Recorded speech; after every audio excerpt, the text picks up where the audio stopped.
আগে মোটামুটিভাবে আমরা একটা সিদ্ধান্ত নিয়েছি যে এবার আমরা আপনাদের উপরেই সমস্ত খেলা এর থেকে শুরু করে রাখাল সব আপনাদের আমি গত 2 বছর বাইরে থেকে রাখালের জন্য লোক এনেছিলাম, রেফারি এনেছিলাম, তারপরও দেখছি দু একটা জায়গাতে গলদ রয়েছে এবং আপনারা দেখেছেন এবার বিশ্বকাপের যে খেলা হচ্ছে কোয়ালিফাইং ম্যাচ,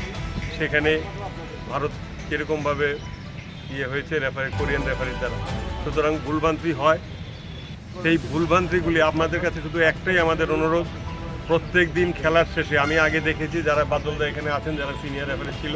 তারা ম্যাচ শেষ করার পর কোথায় তাদের ভুল ত্রুটি হয়েছে সেটা ওই দিন ওইখানে বসে তাদের আলাপ আলোচনা করে যেত।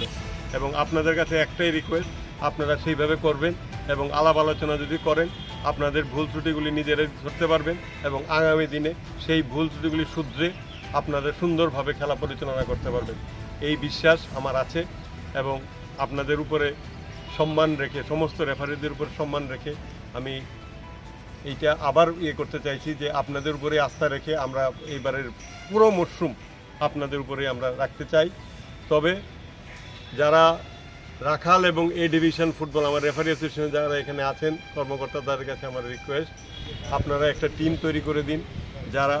এ ডিভিশন এবং রাখাল মেমোরিয়াল তৈরি করতে পারে। প্রয়োজনে আমরা যিনি আছেন আপনাদের এই জন্যে আমি ওনাকে এনে 3 দিন হোক 5 দিনের হোক আমি এনে আপনাদেরকে টোটাল দেব যাতে আপনারা লাভবান হতে পারেন এবং ত্রিপুরা ফুটবল লাভবান হতে। Thank you. আমি অ্যাকচুয়ালি কী হয়েছে, আমাকে ইনফরমেশনটা ভুল হয়েছে, আমি 1:15 সময়